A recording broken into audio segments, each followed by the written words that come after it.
And good evening and welcome to another edition of the Big High School Sports Show on 98.9 WXCO. Online at WXCO.FM, mobile devices and Alexa by searching WXCO, and on the Civic Media app. Also on YouTube at youtube.com and the 98.9 WXCO channel. I am Chad Holmes, along with former Wausau West head football coach Jason Foster. And Coach, without Ian here, we're at least starting off, we're in different rooms, but we have cameras on each other so we can actually see each other. But good to see you over there behind the glass. Good to be back, yeah. Different setup, but still be good. And coming up on the show today, we will have at about 6:30 the head football coach of Abbotsford High School, coming off a very solid 39-0 win over Iola Scandinavia last week, Jacob Knapmiller. 2-1 Falcons after a couple of good wins against Colby and IS the last 2 weeks. So we'll talk to Coach Jacob Knapmiller coming up at 6:30. And then after the top of the hour news update at 7:06, our student-athlete guest for this week from Wausau West High School, multi-sports standout Shay Jones. So that's all coming up here on the program tonight. But let's jump right in terms of what happened last week in high school football.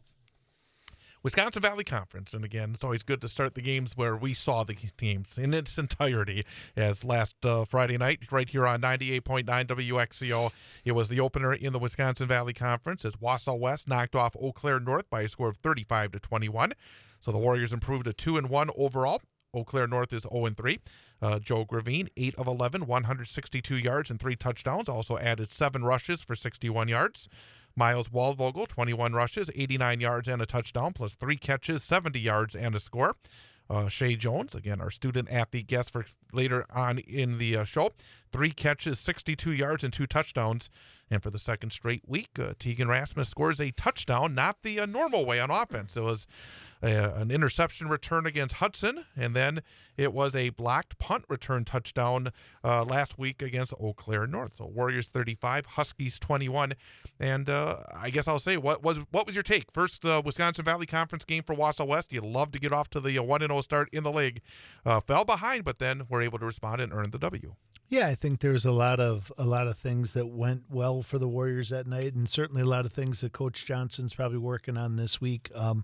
Some nice performances, kind of like you said. Joe Gravine continues to be consistent and throwing the ball and being efficient and doing that and getting touchdowns.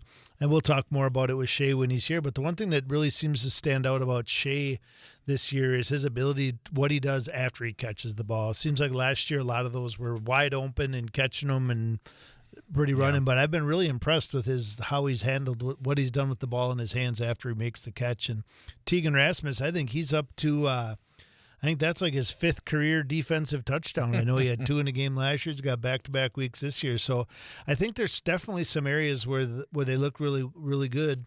But certainly some work to do, and I think Eau Claire North too. I think they're still trying to find themselves. I think on paper, they look really good. They got some really outstanding skilled players. They just struggle to consistently throughout the course of a game put it all together. DC Everest earned their first win of the season, 1-2 overall, 1-0 in the conference, as they went to Southwood County and knocked off the Lincoln Red Raiders of Wisconsin Rapids 41-6. Corbin Enzenroth, 15 rushes, 175 yards and 4 touchdowns. Quarterback Jake Stasiak was 8 of 13, 126 yards and a score. Andrew Bankston had 4 catches for 84 yards and a touchdown. Wisconsin Rapids quarterback Owen Richardson was 16 of 32, 186 yards and a touchdown. Cohen Lehman had 6 catches for 94 yards and a touchdown. So DC Everest going back to the recipe that worked very well for them last season, having a running back that's able to get some good production, get some good scoring. Their quarterback was efficient. He got knocked out of the game, however, but was efficient when he was in there, and the defense able to be solid as well. Yeah, I think the Everest's ability to rush the ball, kind of that's where everything starts for them, and obviously Enzenroth had a really nice game, 175 yards. I think it speaks to maybe Everest kind of finding themselves. They desperately needed a win, right? They had 2 really tough non-conference opponents first 2 weeks to get started, and they were looking for a get-right week, and it looks like they got it. And I think much like most high school teams, your offense kind of runs off your run game, and it looks like they were able to figure that out Friday night, and I'm sure we'll look to, especially with potential quarterback issues, we'll look to continue that this Friday. And we'll definitely talk about the West Everest matchup coming up on Friday, one of those fun games here in the Wausau area, game that we'll have on 98.9 WXCO. We'll talk about that coming up a little bit later in the program. Stevens Point continues their winning ways. The Panthers are 3-0 on the season, knocking off Eau Claire Memorial 56-21. ECM still looking for their first win. Trent Breitbach did it all. He had 12 of 21 passing, 263 yards, 4 touchdowns, added 17 rushes, 141 yards, and 4 touchdowns. When their quarterback is responsible for 8 touchdowns in a game, that usually means a successful night at the office for your squad. Johnny Ananitis had 4 catches, 177 yards, and 3 touchdowns. You talk about the average. That is trying to use some real quick math, but that's upwards of more than 40 yards per catch for very talented Johnny Ananitis. Marcus Holmberg for Eau Claire Memorial, 14 of 26, 205 yards, and 2 touchdowns. Stevens Point has done everything that they're supposed to do this season up to this point, but I would say that at this point they have not played maybe the level of competition that maybe, say, a DC Everest has played so far. For sure. I would say strength of schedule, they are not at the top for that. But like you said, you play who's on your schedule, and in doing that, I mean, Eau Claire Memorial has played some other tough opponents to start this season, and I'm not sure anybody put 56 on them either. So I think it definitely speaks to where Memorial is, a little bit like where North is when we talk about Wausau West. But I would say, I mean, we talked about at the end of last week. What were we looking forward to last week? And my response was to kind of start to see where things shake out and where people are going to put themselves in the conference. And I think there's no question through 3 weeks that Spash has definitely put themselves on top of the Wisconsin Valley Conference and will sit there until somebody knocks them off. I think Marshfield would love to have people say, well, they haven't had the toughest of schedules so far, because Marshfield has had a very, very tough schedule so far. And the Tigers had to go to Rice Lake last Friday night and fell 30-16. Rice Lake 3-0, Marshfield 0-3. This was a non-conference game, but a crossover game that does have what's the word? Playoff implications. Playoff implications, because when you all the conferences in Wisconsin 11-player football, they play 7 conference games, but in the Wisconsin Valley Conference, they only play 6 conference games. They have to find a 7th game to kind of throw in there to be able to figure out whether or not you're playoff eligible. So, yes, in terms of the conference, it does not hurt them, but it does hurt them in terms of trying to get to that point where you get, in all likelihood, 3 wins in conference to earn a playoff spot. Hayden Carlson had 12 rushes, 73 yards for the Tigers. Ethan Femmel was 8 of 15, 89 yards, a touchdown and an interception. Camden Colstand had 5 catches, 63 yards, and a score. Marshfield passing the football as a team, 12 of 22, 136, 2 touchdowns, 2 interceptions, but only 59 yards rushing as a team.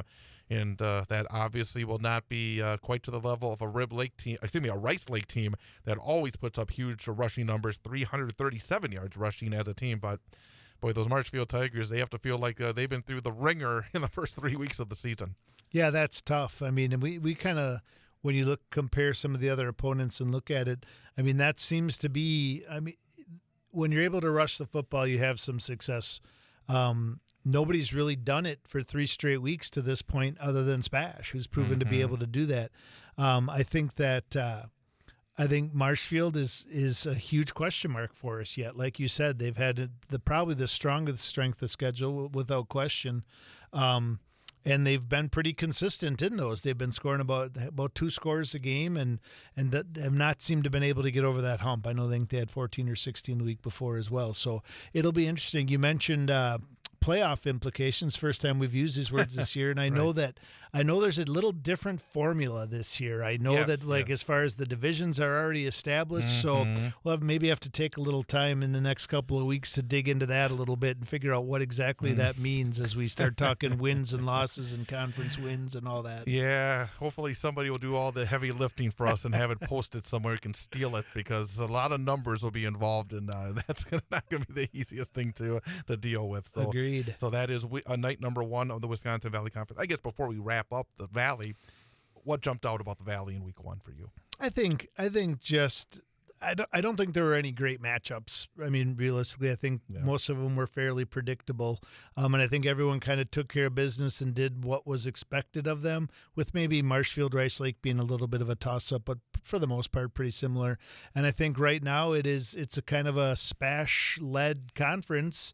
And then we'll see once they start playing some tougher competition what that looks like for them.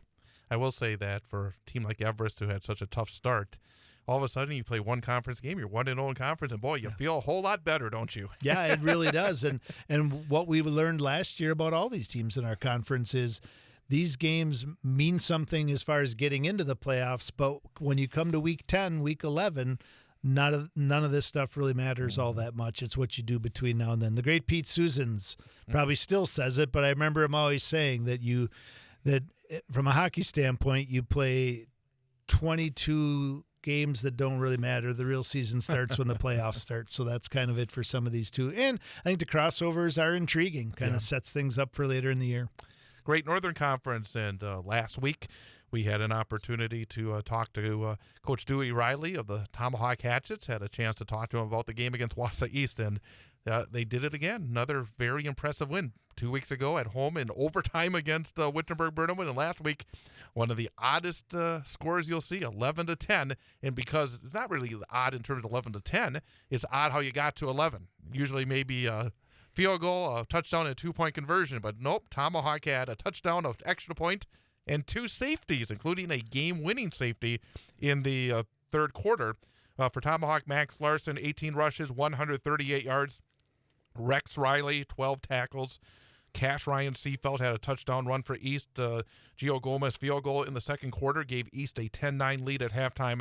The only second-half score was that safety in the third quarter that gave Tomahawk the lead, the second safety allowed by the Jacks in the game. A late fourth-quarter attempt by East was blocked, giving Tomahawk the win. And that's when you think about it in the big picture, 7 games in conference. 1 out of 7 is, what is that? Whatever the percentage is. Yeah. But it's a big chunk of the season. And a game like this, boy, 1-0 for Tomahawk, 0-1 for East. Yeah, you talk. This is the stuff that old school football coaches dream of, right? I mean, you preach special teams, you preach line play. You preach good defense. You preach being able to run the football. And this, I mean, when you're Tomahawk and you walk out of this game and you've checked all those boxes, right? Yeah. I mean, to get 2 safeties, you have to have really good line play. We can go 10 seasons without seeing a safety, and there was 1 in each half of this game. And then I think the blocked field goal at the end, when you talk special, I mean, just all really big things and that are all little things, right, yeah, that you spend time on in that 2 weeks leading up to your first game, and you don't have as much time to work on once you get into the weekly routine. So, I mean, great win for Tomahawk and East. Those are the kind of games it seemed like they were in all year last year and found a way to win. So it'll be interesting to see how they rebound from this coming up this week. Another tight GNC Week 1 matchup last week saw Mosinee at home outfight Merrill 21-14. So Mosinee 2-1, Merrill 1-2. Overall, Treve Stoffel again filled up the stat sheet, 12 of 19, 116 yards, 2 touchdowns passing, 12 rushes, 101 yards, 2 touchdowns rushing, 10 tackles, and then add a little on top of the cake, a little icing with an interception as well. Caden Yankee had a big night for Merrill, 19 rushes, 124 yards for the Jays. Noah Klug had 7.5 tackles, but I have to say, if you're Merrill, to go to Mosinee, that's been a tough place for Merrill to go since they've been playing in that conference. And to give themselves an opportunity to win the football game is something that Merrill can hang their head on. And for Mosinee, it's a win. And that's, again, that's the bottom line. Got the W.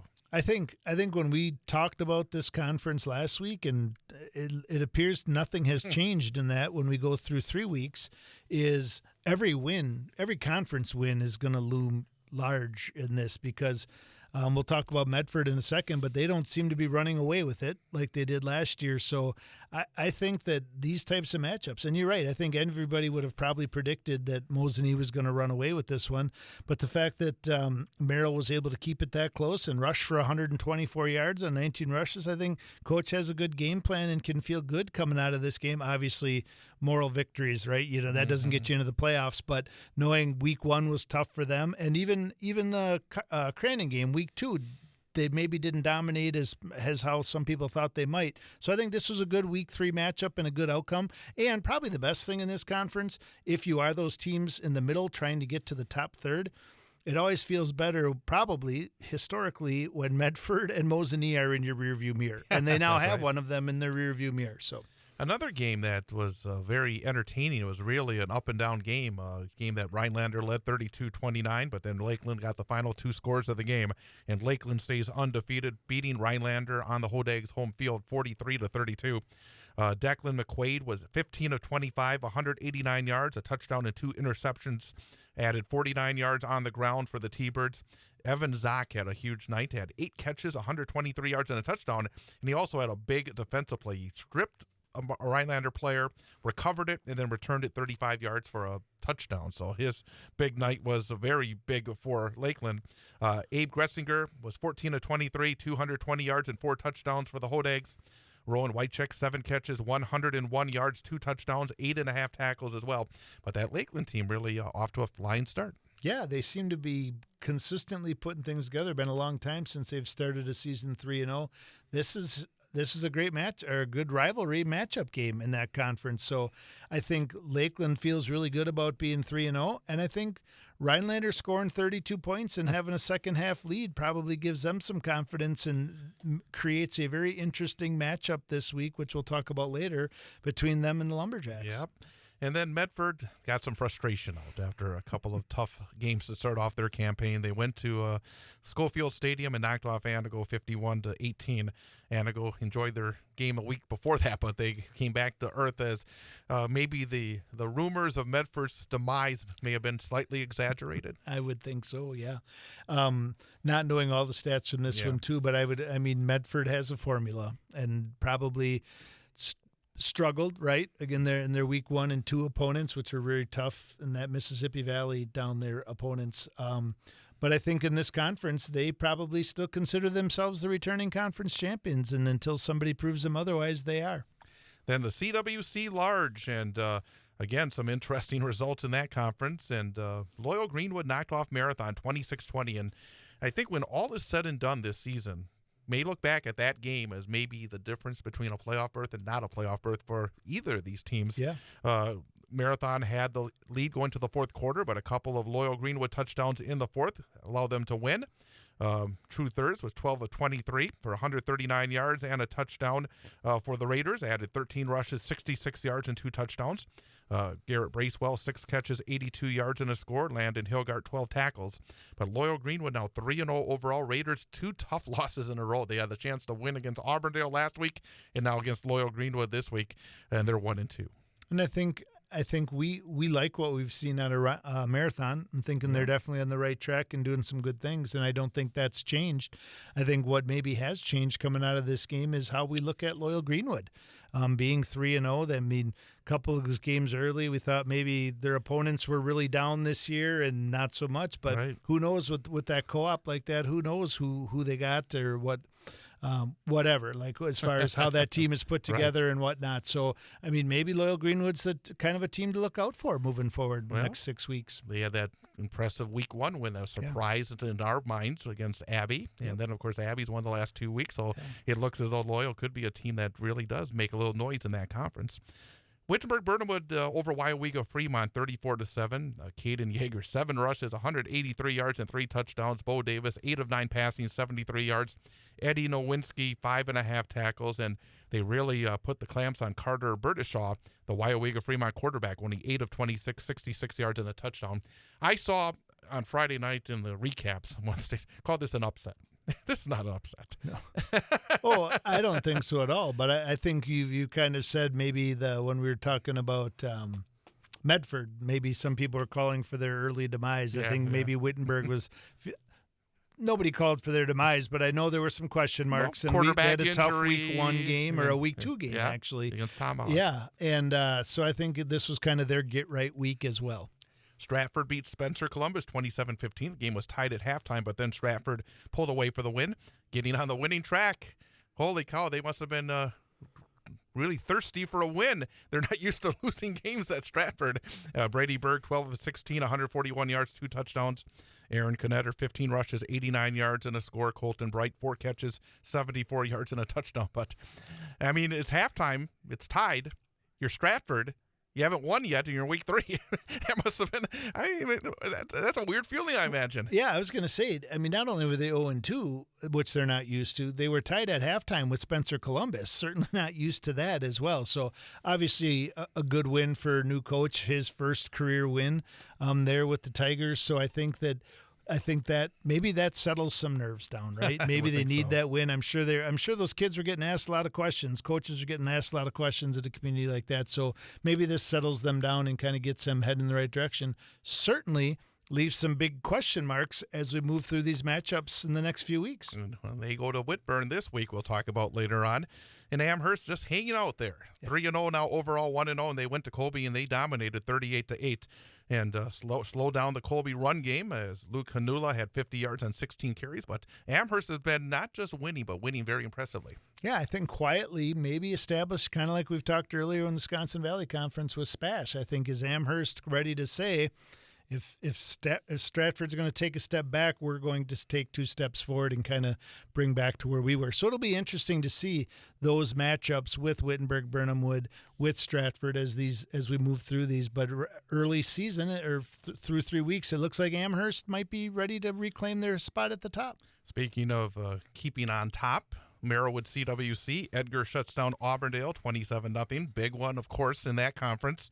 Edgar 3-0, Auburndale 2-1. Tucker Strite 6 of 12, 126 through the air with 2 touchdowns. Gavin Bauer 11 rushes, 49 yards to lead the way on the ground. Not huge numbers for Edgar, but they had a number of different players provide some support. 267 yards of total offense for Edgar. Alex Schneider had 8 tackles, but the big number is the 0 that their defense allowed. Yeah, if you ask Coach Sins ahead of the season, if you go through back-to-back weeks against Stratford and Auburndale and give up 0 points, I think he's pretty pleased with that output.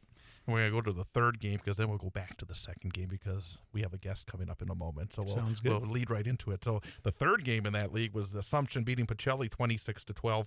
Both teams now 1-2. It was a 13-12 game going into the fourth before Assumption pulled away. Wiley Cornwell for the Royals had 19 rushes, 102 yards, 9 tackles, and 2 sacks. Jake Williams of Pacelli was 8 of 15, 127 yards, 2 scores. Bryce Flaker, 14 rushes, 69 yards. Big win for Assumption. Pacelli had won the previous week in non-conference, and for Assumption to get that first win, huge. And again, as you try to find that way towards 3 conference wins, and there's going to be one because there is a forfeit in that league this year, huge game. Yeah, and we kind of talked about it last week, the significance of that game with these opponents when you look at the matchups ahead of them. This is probably stating it a little too strongly, but this was kind of an early season Super Bowl for those two. So great job for Assumption and tough one for Pacelli. And then it was Abbotsford over Iola Scandinavia, 39-0. Falcons 2-1 overall. T-Birds now 1-2. Erwin Aguilera, 13 rushes, 128 yards, and a couple of scores. Jesus Reyes, 11 rushes, 110 yards, 2 more touchdowns. Jason Pleckelman had 9 rushes, 102 yards, and a touchdown. We've seen this before. 3 100-yard rushers for the Falcons. They had 55 carries, 480 yards, and 6 touchdowns. But the thing that probably jumps out as much is they were able to shut down the Thunderbird offense to just 88 yards. So old-fashioned Abbotsford formula for wins, right? Yeah, it's interesting. It'll be interesting to talk to Coach in a little bit and kind of talk about where they've been already this year. Kind of a early season game. We probably thought that they would have won, and then the way they won this game was probably a little eye-opening as well. In fact, what we're going to do is we're going to bring him in right now. We're not even going to take a break. We're going to bring him in because I know that he's got another event coming up a little bit later on this evening. But Coach Jake Knapmiller, are you there, Coach? Yeah, I'm here. Hi, guys. Hey, terrific to have you back on the show. Really appreciate it. And I guess we'll jump in. We just talked about your game last week. Well, before we delve into your team a little bit, let's talk about that game. Iola Scandinavia, always a very good program in that conference, and able to knock them off 39-0. What were the keys for your team last week? I think after our first couple weeks, we were doing a little shuffling. We had a major injury in week one with Christian Fuentes going down, who was our quarterback at the time. And so we were kind of shuffling and not really in a rhythm the first 2 weeks. And our challenge was, all right, we got through the bumps and let's settle in and worry about us and not worry about who's on the other side, and let's get better at football. And against them, they obviously had probably maybe their top three players that were returning out, and so they had some young and inexperienced guys that were playing as well, which is a challenge. But I thought our kids came out and didn't worry about those things and played the brand of football that we've seen here in Abbotsford, and it's been a little bit since we've seen it. So I was excited to see our kids come out and play kind of a smash mouth style that we used to play. Yeah, Coach, it's been interesting weeks 1 and 2 as Chad and I go through the highlights each week and talk about it. One of the things that popped out to me right away was not seeing Christian Fuentes' name in those stat sheets when they come out or whatever. And then for you to hear you say he was playing quarterback as well. Who has kind of stepped up in that role? And I guess first off, how's Christian doing? Will he be able to be back this year? Or? Christian's he's got a career-ending surgery here, and that kind of he's our leader, and that deflated us as a group, and rightfully so. Yep. He was an off-season leader, and when your guy goes down, I think in any sport, it takes you a little bit to regroup, and our guys spent a period maybe feeling sorry for ourselves, and we got over it. But we won't see him. The guys that are replacing him, Urban Aguilera was our starting quarterback for 2 years now. The reason why he wasn't playing quarterback was our starting tight end had grade issues and was out for the first 3 games. So Irvin, being our next best experienced option, stepped into the tight end role, which you don't see a lot of quarterbacks have the ability to do. Right. So he's taken some quarterback and running back reps, and Carter Sealara Jr. has been stepping in and taking quarterback reps as well. I want to ask you again before we kind of delve even deeper with your team. We were talking about Loyal Greenwood, and you played them in week 1. And coming into the season, you think at Abbotsford would be, the way you've been able to perform the last few years.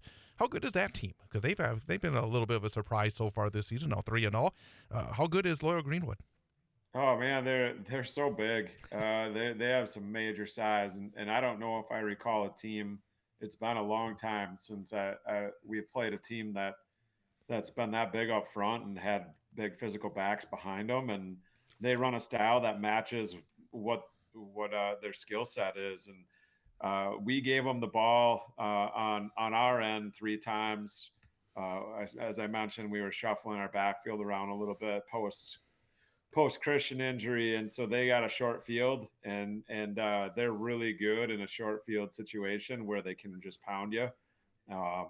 And so we didn't really get to see offensively how if they're diverse or anything, because they didn't have to at that point.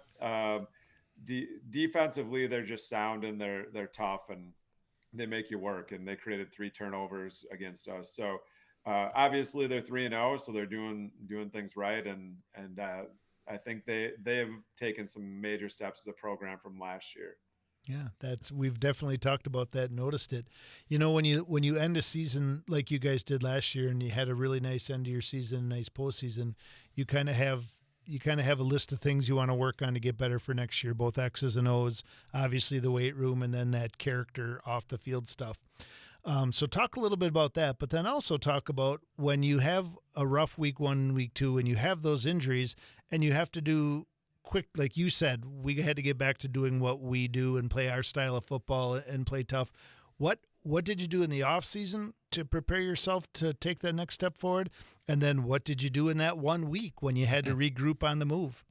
Yeah, yeah, great questions. Our big message was in our game that we lost, we missed we had a opportunity to win with a field goal at the end of the game, and that wasn't by the only play that decided the game, but we false started, which was our eighth false start of the game, and that, in my opinion, was the difference maker in a football game between two really good teams, and we talked about the idea of consistency in our lives and the idea of consistency in our workouts, and not I'm going to do it when I feel like it, or whatever. That all carries over to the playing field, and so our upperclassmen especially.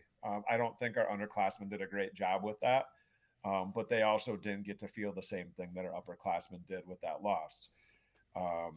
So I think consistency was the piece going into the season, and our upperclassmen have done a really nice job of pushing that down to the younger guys, and not only leading by example, but demanding it out of them too.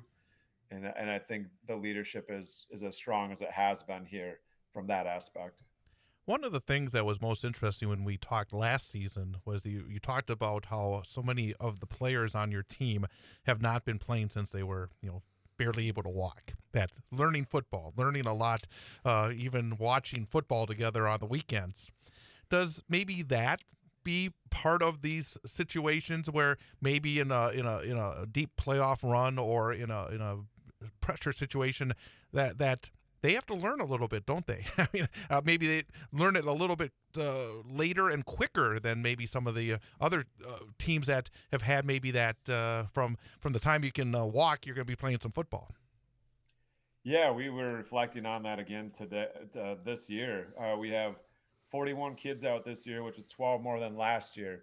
So the kids want to be a part of something, and I don't even know if they know what they want to be a part of. They just want to be a part of something. And I Mm. love that this is the positive thing that they can be a part of in our school, because there's other things that they could be doing that aren't so positive. And um, it the it's crazy to think. So being a kid growing up and having parents that watch football and a dad that's played football, you think about how many kids on our 40-man roster come from those situations, and I would bet it's less than five.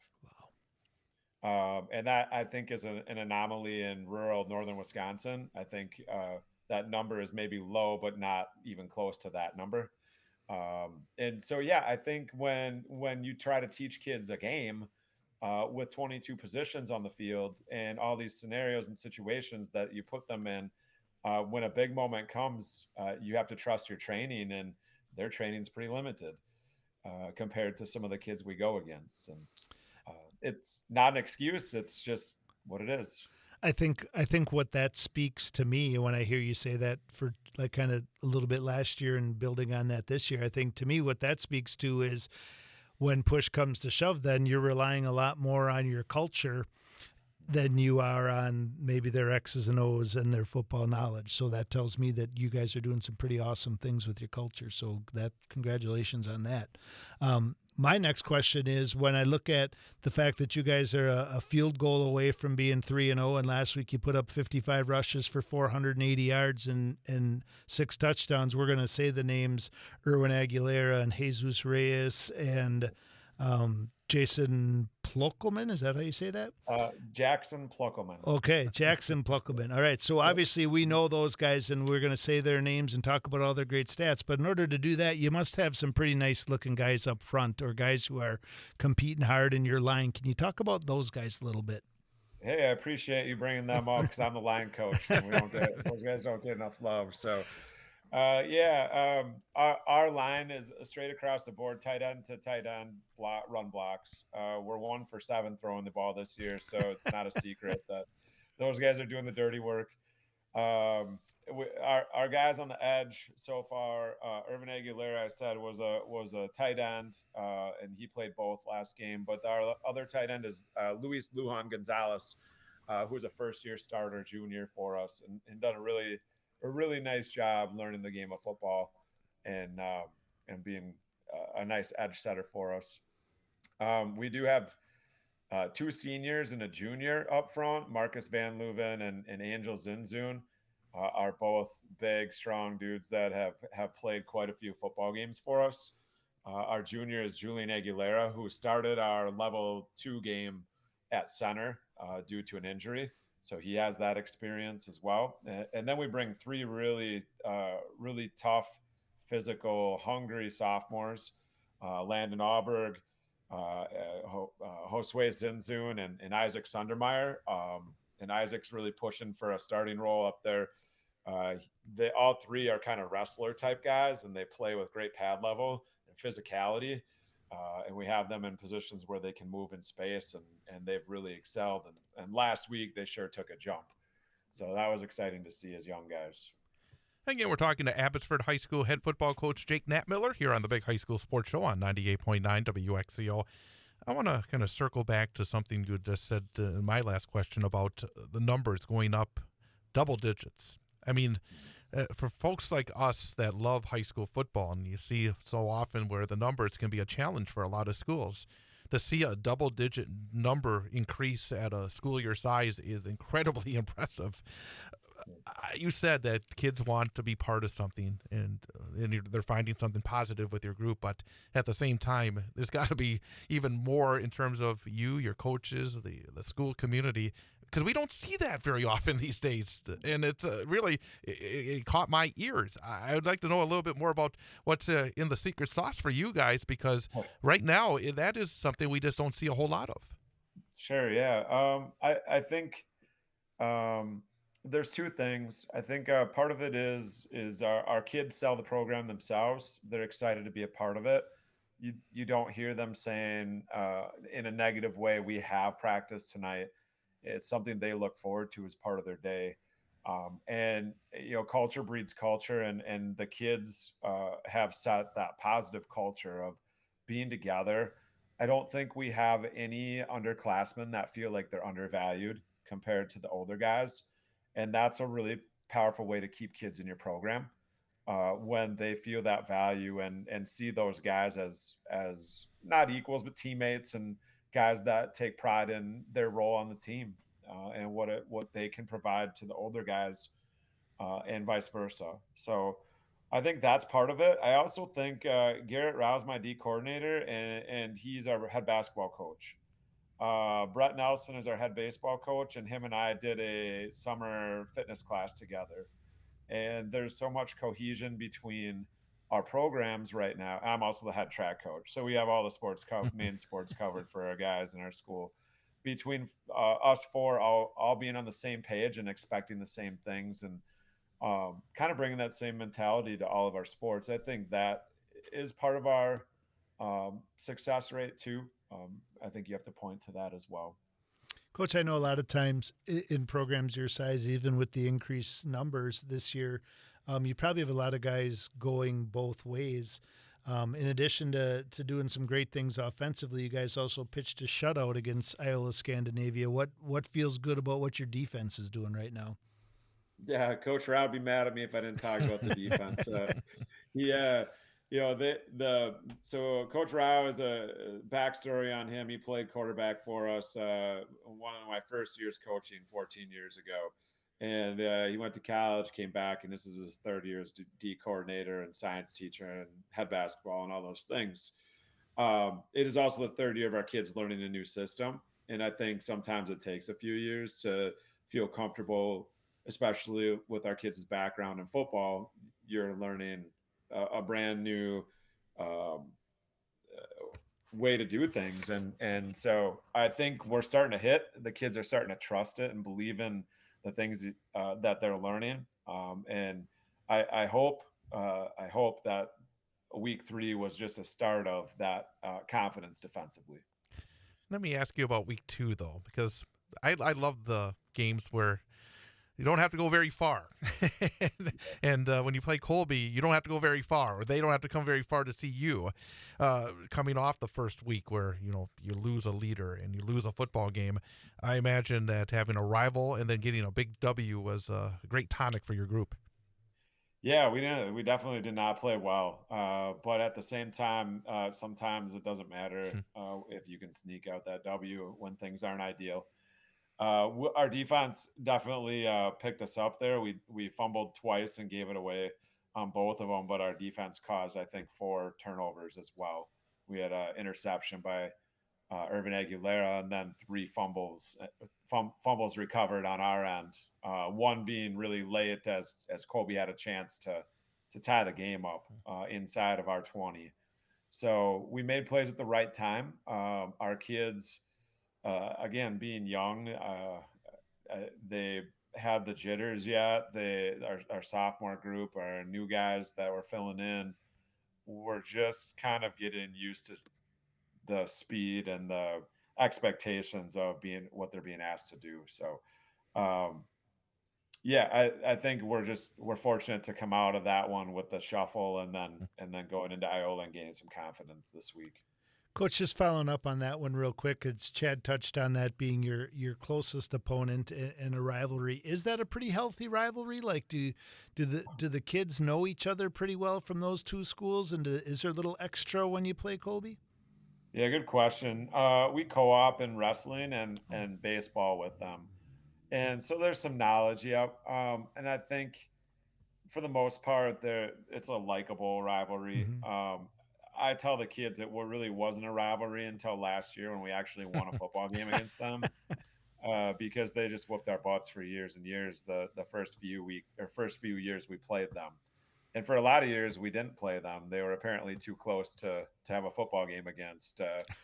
We drove by Kobe many games, but no, I think it's good. I Our kids really don't get into too much of the like. There's a can that we play for and that sort of thing, and that's exciting to celebrate after the game. But I don't think that's why they play the game or why they're excited to play. But like you guys said, they know some of the guys and they played Cuda football, the young kid football, with some of those kids as teammates, and now they're playing against them. So. Let's talk about your league because it's always a very competitive league. You start off with the powerhouse that is Edgar. Then Auburndale's been really good. Iola's been good. You've been good. And Assumption Pacelli over the years have had really good football teams as well. It's a really solid league, isn't it? And Pittsville, of course, is in there too. Yeah, I think the couple teams last year that had gone to 8 man, I think it was fitting that they were low in numbers and it was a good fit for their program. But man, if you want to get better and ready for playoffs and say that you're ready to play the best teams in the state, this is the league to do it. And even in Iola, the guys that they put on the field when they're at their best, and they weren't this last week. They didn't have those guys, but they had 2 D1 high level kids, one of the fastest kids in the state, and man, talk about an opportunity for your kids to be able to play against those guys and get better for whatever the future might lie, the playoffs or whatever. But yeah, Edgar being a perennial powerhouse in Auburndale, I think has been one of the most consistent, successful programs that we've been around here for a few years too. And um, that it just you look forward to those games because you want to see how your kids rise to the occasion and play against good competition. Anything else, Coach? Or should we ask about this week's game maybe before we wrap it up? Yeah, you ask about that. I'll wrap it up when you're all done. Okay, and you do have Pacelli at home this week, and Pacelli played. It was a tight one against Assumption before they pulled away. What have you seen from Pacelli? What does your team have to do well besides everything in order to be successful coming up on Friday night? Yeah, I think when we talk about it, it's again, you have to be prepared for the other team, but you have to just trust in what you're doing and believe in your practice and your training and things like that. They looked kind of beat up too. It's hard to tell who's going to be healthy. They have 4 or 5 kids, it looks like, on the sideline that are on crutches or are not in uniform, and only a few kids suited other than the 11 on the field. So, um, again, kind of like Iola, you don't know what team you're going to face and what personnel's on the field. And I don't know if that's going to change a lot for them. They kind of have a mixed bag offense, and defensively they run some different things against us than they did against the other teams traditionally. So you just prepare to follow your rules, your guidelines as whatever position you're coaching and teaching, and just play fast. Probably safe to say you guys see some pretty full and heavy boxes with your 7 passing attempts on the year, I would say, huh, Coach? We're prepared for that. Yes, absolutely. Hey, my last 2 things is, well, obviously good luck this week and moving forward, but I just wanted to say how impressed I am each year when you've been on and the things you say about your program and what you're doing with those student athletes over there and teaching them. I'm sure, obviously, when it looks like what you're doing with your culture, but also what you're teaching these kids about life. So I love that. That's one of my favorite things about high school sports and high school football is turning these student athletes into young men. It sounds like you're doing a great job. So keep up the great work and can't wait to see how you guys do move forward. Thanks. I appreciate you guys having me on. Absolutely. Coach Jake Knapmiller of the Abbotsford Falcons. Again, great to have him on the program here tonight. Coming up, we're going to look at the 8-man action from last week, and then, of course, our student-athlete guest coming up as we will be talking to Shay Jones from Wausau West coming up at the start of the next hour. It is the Big High School Sports Show here on 98.9 WXCO. On Friday night, it's a Wisconsin Valley Conference football showdown as Wausau West makes the short trip to DC Everest. Hear all the exciting action live on 98.9 WXCO, online at WXCO.FM, mobile devices and Alexa by searching WXCO, and on the Civic Media app, starting with the pregame show at 6:35 and the opening kickoff at 7 p.m. Wausau West football on 98.9 WXCO is brought to you by Sun Printing, the Wausau West Athletic Department, Wisconsin Valley Flag Football, Featherstone Cabinetry, the Wausau West Gridiron Club, and K5 Construction. It's Wausau West at DC Everest in high school football. Friday night, starting with the pregame show at 6:35, opening kickoff at 7 p.m. on your radio home for high school sports, 98.9 WXCO, online at WXCO.FM, mobile devices and Alexa by searching WXCO, and on the Civic Media app.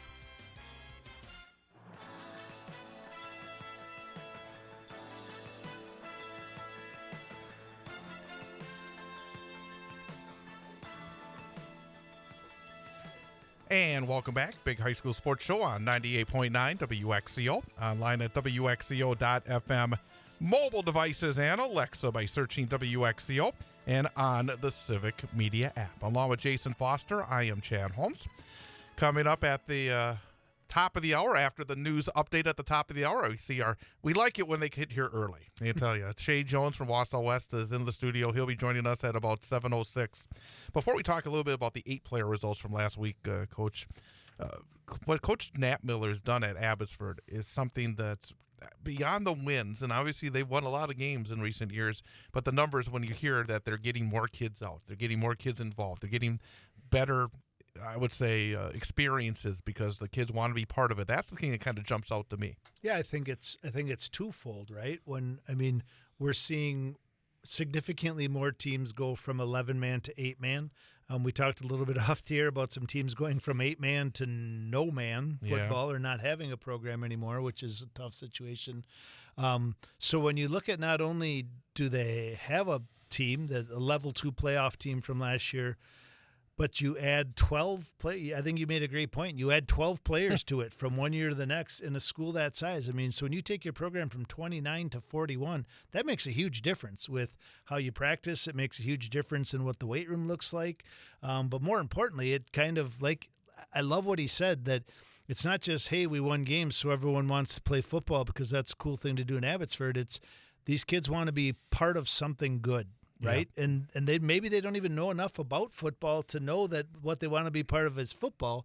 They want to be part of something good. And it really sounds like Coach Knapmiller and his staff is doing a great job of creating something good. And how cool is it that the head basketball coach and the head wrestling coach, and he's the head track coach. So all these coaches from these other sports are there together, providing not only not only quality coaching that's turned them into a good football team and winning games and putting themselves in a good situation for the postseason, but it truly is probably making a huge impact on the lives of these student athletes and these young men, and going to pay huge dividends for them in life after high school. Absolutely. 8-player, Central Wisconsin 8. A game that we had last week on 98.9 WXCO is a battle. Newman Catholic went to Alman Bancroft, and Alman Bancroft beat the Cards by a score of 20-13. Both teams are now 2-1 overall, 1-1 in the conference. Big guy. Emmett Stiles for Alman Bancroft, 39 rushes, 212 yards, 2 touchdowns. Cards got an interception return for a touchdown from Cooper Gould. Cardinals were banged up a bit, but they fought, and I watched the game on Huddle, and they had a number of injuries, and you'd know it. We have two-way players. It's not just one injury. It's two injuries, and they lost a couple of players during the course of that game, and they kept fighting. They had a chance to the end, but in the end, it's just been a bit of a thorn in the side, Alman. It's the third straight year that Alman has defeated the Cardinals, but Cardinals are going to be fine. Yep, for sure. And you watch the Badgers play last Saturday. How important is their center, right? Yeah, I mean, how many of those snaps went Kitty Wampus? So, I mean, that's one of the players that Newman lost, right? Or for part of was the guy who snaps football. Mm-hmm. That's where the offense starts, right there. And if that timing is off or you're struggling there, that's a tough hill to climb. I do not know the extent of his injury, how long he'll be out. 4 weeks, I think. 4 weeks. Okay, so he'll be back. So they got that going for you. But yeah, that was a tough one for me to see Friday night when I watched the scores, because after having Quincy Quincy on last week, what an outstanding young man, and I could just sense how bad they wanted to beat them. Exactly. Alman Bancroft last week. So that was a tough one for me. I felt bad for those guys. Talking about feeling bad. Ooh, yeah. Tri-County 94, Menominee Nation nothing. And you mentioned, and I mentioned to you that this week it was announced Menominee Nation is not going to finish the season, which is a shame for everybody, especially for the kids who don't get the opportunity. And again, it's easy to make comments. I have not seen the game, but I will say, man, you hate to see 94 points put up. And again, circumstances, I don't have the exact details, but at the same time, you just wish that, because you don't want to embarrass your opponents either. Correct. And I obviously I'll be on the same page as you. I'm not going to pile on or whatever, but having coached for over 20 years, I do think there are ways in a football game to not score 94 points regardless of the scenario. So and maybe if Coach was here, he'd say something different or have some reasons for it. But that's tough, especially when the outcome, and who knows with Menominee Nation too. Maybe they were right on the cusp with numbers. Maybe they got a couple injuries. Maybe it isn't. Whatever. I hate saying maybe it's not safe to play, but with numbers and that sort of thing, it's tough. But to not only not be able to play this week, but to cancel your whole season.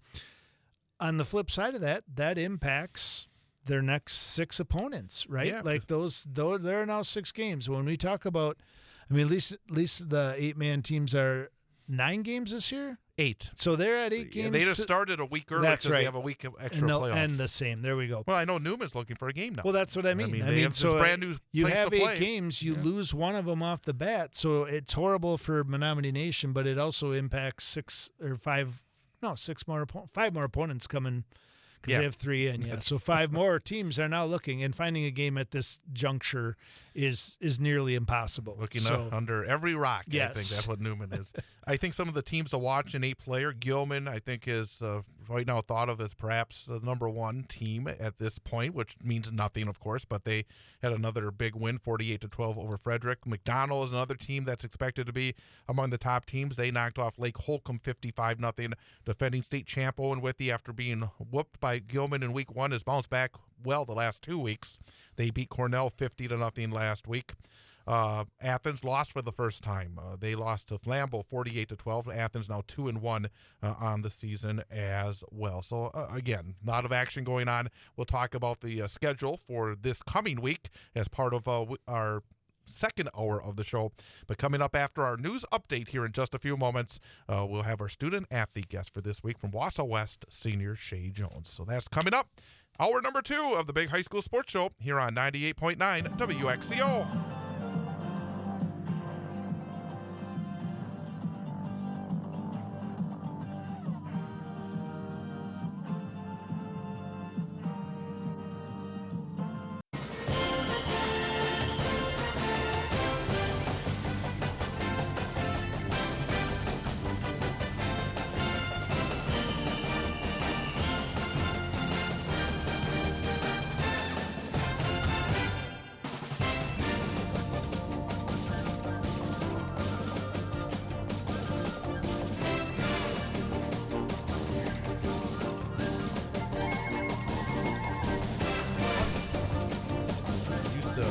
Buttons.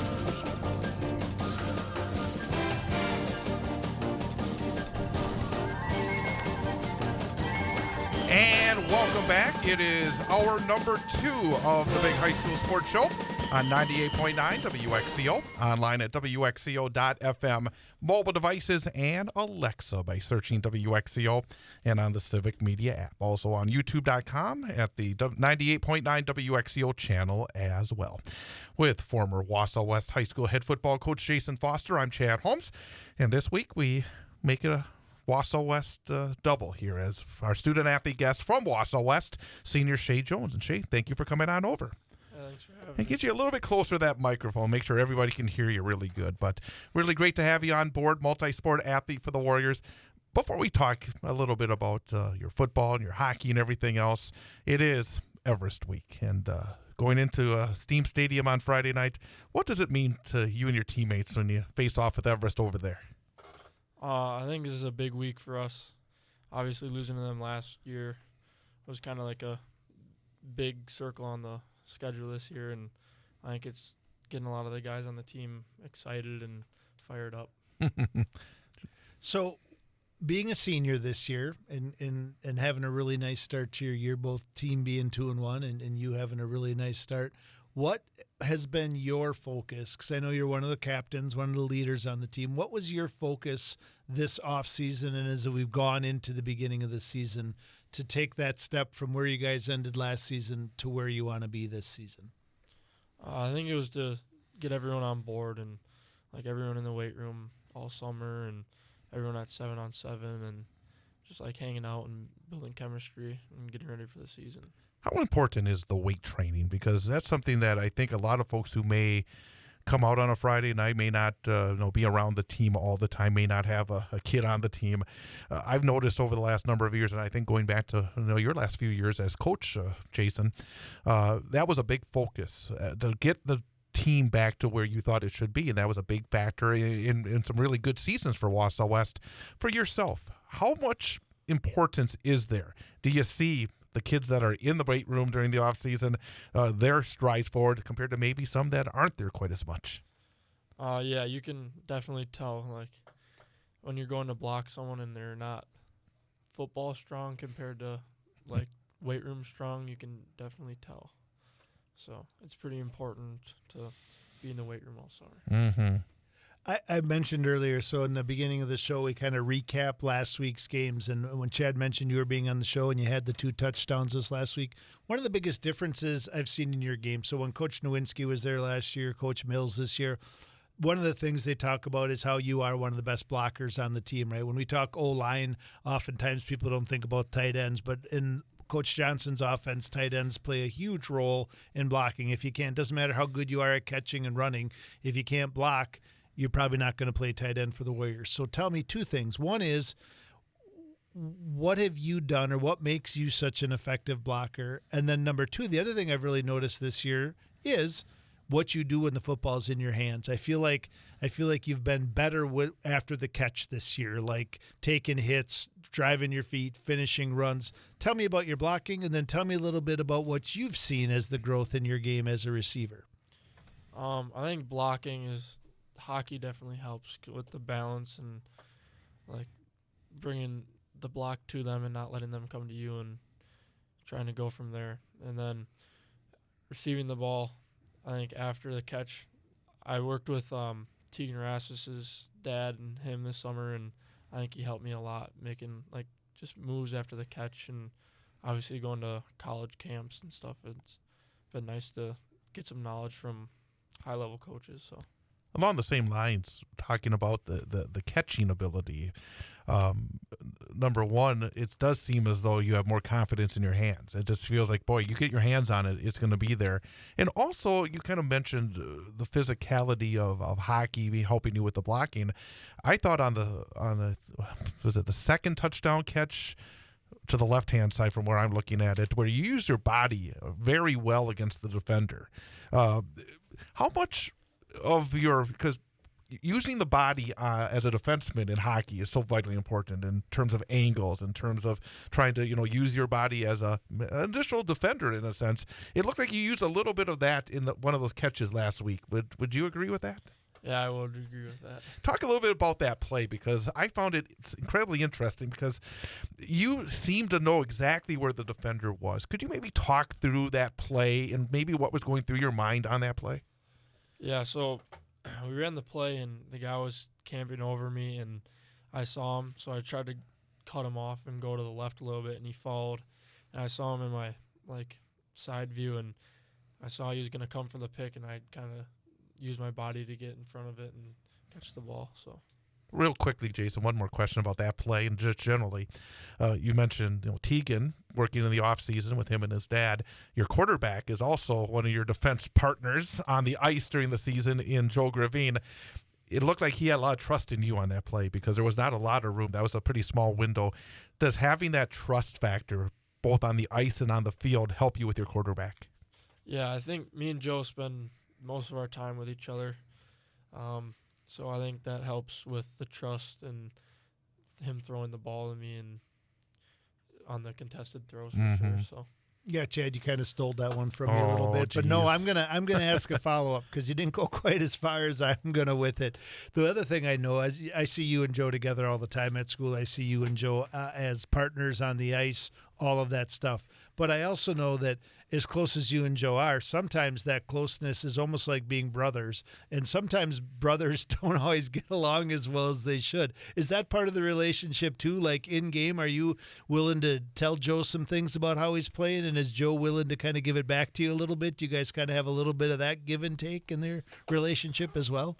yeah, I think we both get frustrated in the games and tell it to each other sometimes, but at the end of the day, we're chill and friends. So. And that's ultimately what makes the relationship work, right? But I've kind of witnessed it firsthand, and I'll see something happen in a game, and I'm like, oh, Shay's going to say it's like if you were open and he threw it to somebody else and it's not a completion or whatever. I'm like, Joe's going to hear about it when Shay gets back to the huddle. It's kind of that kind of relationship. Yeah. Cool. When you look at the season so far, and it's hard to believe, and I hate using that term hard to believe because if we do it, you can say it all the time, but the fall season goes by so quickly. Sometimes the winter season seems like it's a lot longer. It is a lot more games, and it just goes over the holidays, and it just goes to almost spring. But football season seems like you kick it off in week 1, and before you look up, you're a third of the way through the season, and that's where you stand right now. 2-1, 1-0 in the conference.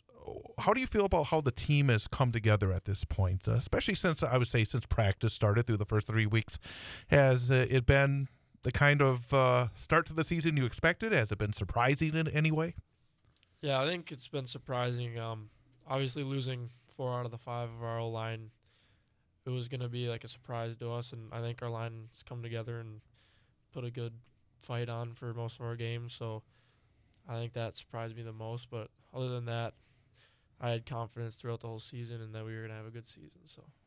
So we've talked a little bit about Joe and your relationship. Who are some of the other guys who, when you look at practice, maybe guys who don't show up in the stat sheet as much, like maybe the guys who aren't catching the passes, running the balls, throwing them.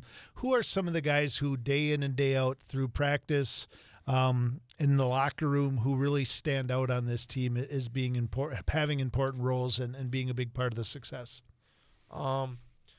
I think a lot of our O-linemen are like those guys because they're always bringing the intensity in practice and like using each other to build off of each other and create more energy.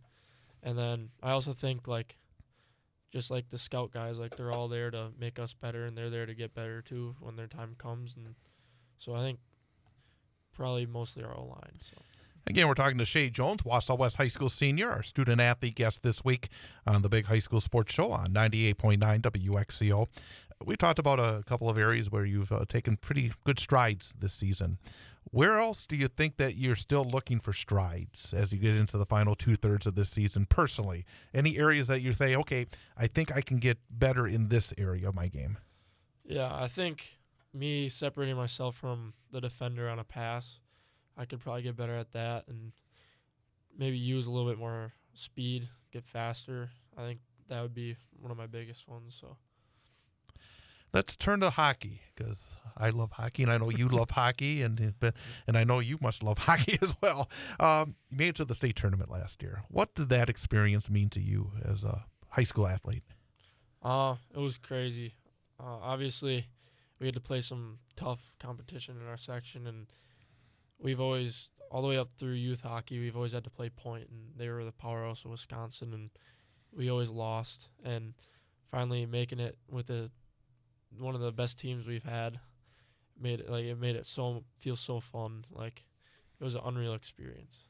And this has not always been the case at Wausau West. There's been some, but it feels like right now there's more hockey players playing football than maybe there has in the past. And not only playing, but playing really important roles. When you look for sure, you and Joe and Teagan really stands out on defense. Like, how do the two play? I mean, we've talked a little bit about the physicality and the blocking, but how do those two sports work together, and how does what you do well in football translate to the ice and vice versa? I think football really stands out to be like more of a leader and like stay focused on the game, and football translates to, or hockey translates to football, like this what I said before. So Looking at yourself as a defenseman, you're a big defenseman. You've been a big defenseman ever since I started seeing you on the ice at Wausau West. What is the mentality of a hockey defenseman? Because I've seen over the years that often it does start at the blue line in terms of maybe the attitude a team has. And you've had some really good defensemen that you've been around at Wausau West and the group that you've had the last couple of years. What is the mentality of a defenseman on the ice? My mentality is to be the hardest hitting one out there, and obviously use my size to my advantage. So I think that'd be it. Let me ask you a little quick question, because when you one of the things about hockey, it is such a fast game. It is a physical game, and you have to know what the line is. And if you give up too much to that line, then all of a sudden they're going to run through you. I've noticed that you and the other guys really have developed, that you're getting smarter about it, because you don't want to spend 2 minutes in the box. That doesn't help anybody. The mental aspect of the game is vitally important that maybe people don't think about as well, correct? Yeah, that's correct. Obviously, hockey's like a big mental game, even with your own teammates in practice, and it's even harder in the games too. So, do you find that difference between football and hockey too? Because you're an emotional guy, right? I mean, Yeah. I've seen it on the ice. I've seen a little bit in football. Is it harder to control those emotions in hockey because the game just keeps going? Like football, you go like crazy. They blow a whistle. You know, you got about at least 30 seconds before you do another one. In hockey, you might get whatever. You might smoke somebody or get smoked, and the game just keeps going, right? Unless the whistle's blowing and the penalty's called. So do you notice any differences between the two in that regard? yeah, for sure, it's a big difference. The whistle kind of helps with going against. Helps you someone. reset a little bit and Yeah. get dialed back in. I know that Coach Johnson and the rest of the coaches would hate me to ask this now, but I'm going to look ahead, and I'm going to ask you for a moment to look ahead. What are the expectations when you get to the winter? Because with coming off a great year like you guys had, to get to the state tournament, having yourself and some other really talented players back, I imagine there has to be some excitement looking ahead to the winter. Yeah, I think one of our big expectations is making it back to the state tournament and doing better than we did last year. And now having the experience, I think we have the chance to win it all. So Outside of sports, what do you like to do? I like to go hunting with my friends and spend time with my family and go fishing. Do you have a favorite class in school? Yeah, I like Microsoft Office probably this semester, but in the past it's been building trades. So Any thoughts on what you want to do or what your plans are for after this year? yeah, I think I'm gonna go to college. I'm talking to some schools for football, so we'll see where the season takes me and see where I end up. So What do you want to do? Like, in addition to playing football, what are you thinking? What do you want to go to college for? probably business, something in business. It's always interesting to talk to the kids who are in the midst of that. What is it like when you get a call or a text or a message from somebody who says, hey, we're keeping an eye on you. We'd like you to consider coming to our school. We'd love to have you on our team. What's that whole experience like? Is there pressure on you? Is it difficult at times? Does it give you a spring in your step knowing that people are keeping an eye on you? It for sure helps, but sometimes it gets a little nervous, and like you have to compete good in the game, otherwise you could lose that. And obviously it's nice to build a relationship with like somewhere you could go next, so I think it helps a lot. And it's kind of a different process, right? Like in the summer you're on campus and at camps and doing stuff, so they actually get to see you heads up, and then once you get to the season, the communication changes quite a bit, and it comes more down to your huddle highlights and that sort of thing. So is there quite a bit of communication? Yeah, some of the coaches I'm talking to right now, they text me daily, and I was just on a visit to Concordia St. Paul and last weekend, so I think I still see them, but not as much during the summer, so I think it's nice to text them daily. And is it difficult to balance your time? You have your sports, you have school, you have, you would want to have your family time and your friend time and a little time to kind of clear your head, I imagine, as well. Is it difficult to balance all that you have going on in your life right now? Sometimes it's difficult, but I think the mod schedule at West really helps it with the homework, and if you're off for however long and you don't have any homework, that's your time to see your buddies, and then after school go to practice. And so I think it's hard, but West's schedule for sure helps.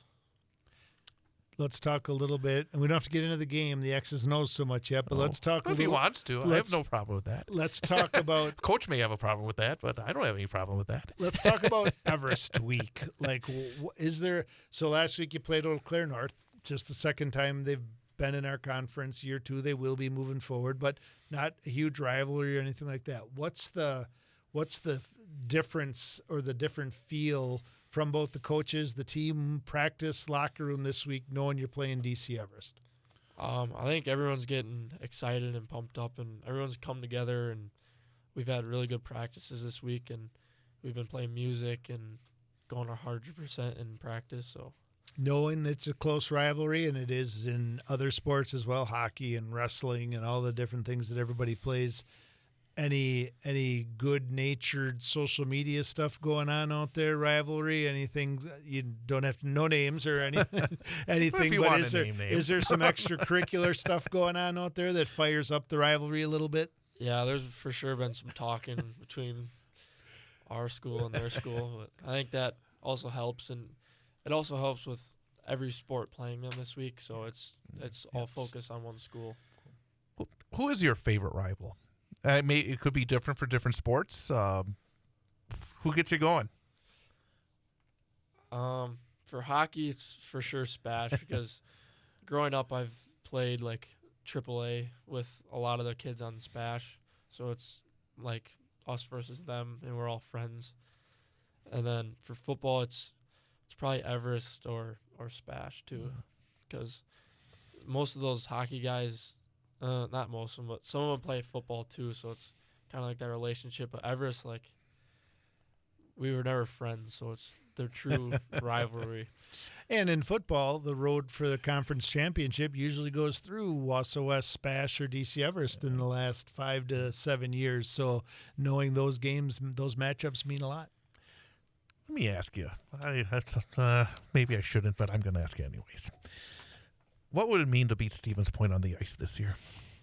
You got to state last year, but they were already gone, which was fine. We had no problem with that.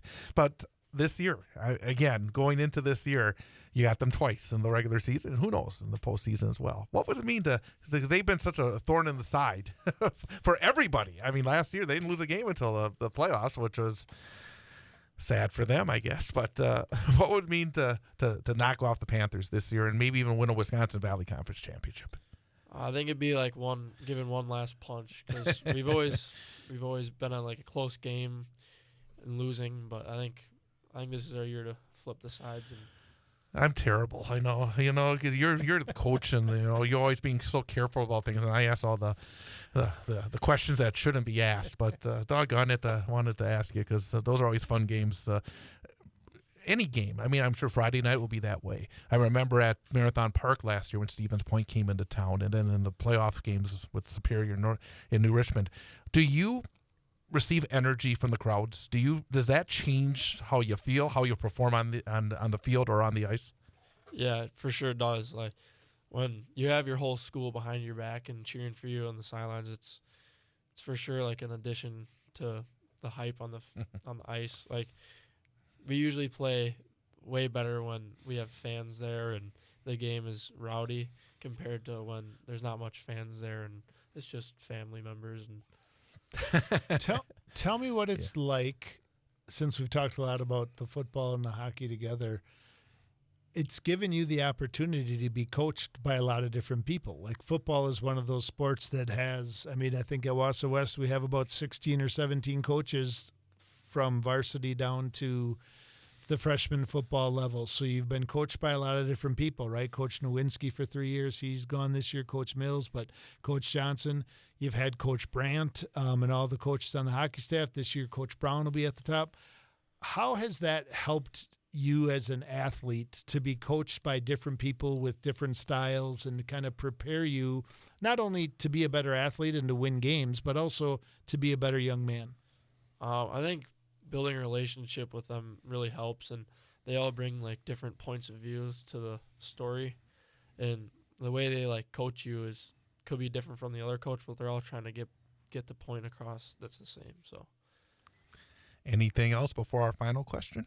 No, I think it's been really exciting watching you for 3 and just almost a third of a year now. So super best of luck this week against Everest. Can't wait to see how the rest of the football ends up, and then the rest of your senior year and when you make your decision about where it is you're heading after high school. So great job so far and good luck the rest of the year, Shay. thank you.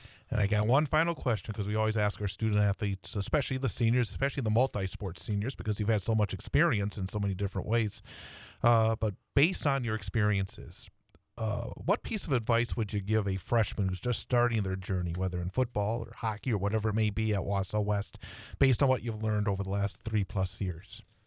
I think everything you do towards your sport matters, because you could be building a relationship with your friends that later on helps the team chemistry, or you could be lifting in the weight room and getting stronger for when it is your time to be a star on the field or rink.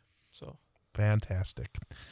Shay Jones, again, really appreciate you stopping on by. We'll look forward to seeing you on the field on Friday night over at Steam Stadium, and best of luck during the football season and the hockey season and the rest of your senior year. thank you. Shay Jones, again, our student athlete guest here this week on the Big High School Sports Show. We're going to take a quick timeout and come right back and look ahead to week number 4 of the high school football season here on the Big High School Sports Show on 98.9 WXCO.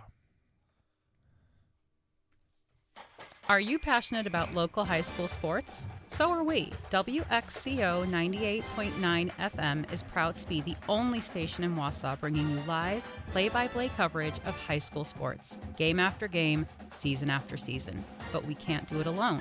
We are currently seeking local sponsors and community partners who believe in the power of sports to bring people together, inspire youth, and energize our hometown pride. Promote your business, support our local athletes, be heard by thousands of loyal local listeners. If your business is interested in supporting live sports broadcasts while gaining valuable exposure, now is the perfect time to become a WXCO sports sponsor. Message us on our Facebook page or call or text our sales rep, Aaliyah, at 608-573-1597.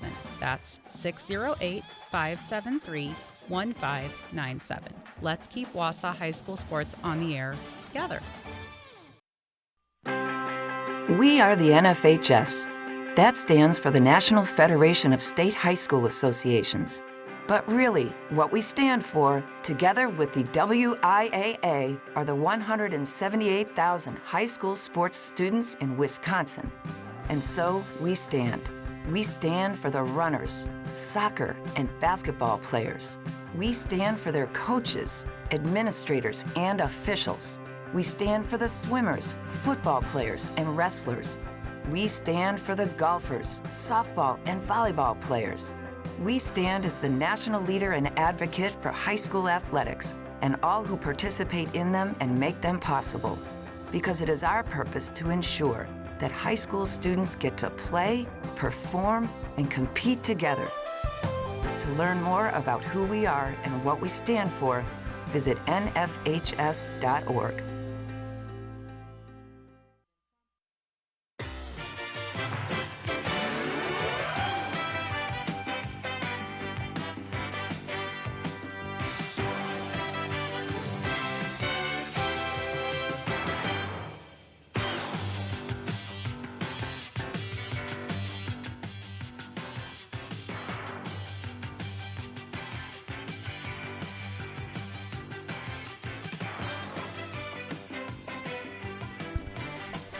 And welcome back. It is the Big High School Sports Show on 98.9 WXCO, online at WXCO.FM, mobile devices, and Alexa by searching WXCO, and on the Civic Media app. With Jason Foster, I am Chad Holmes.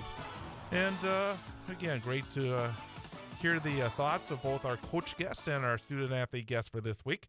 And it's always fun when you get somebody in before a rivalry game, because you do feel it. You get to Wednesday, you're getting closer and closer. You're about 48 hours away from kickoff, and it's you've been through it so much. I mean, when does it really start when you start to really feel it before a big game? I would say if I were coaching in this current situation, it would have been the second we walked off the field against Eau Claire North last week. Rivalries are big. You watch a lot of film in the offseason. Obviously, that's about building your culture, weight room, working on some 7-on-7 and stuff now.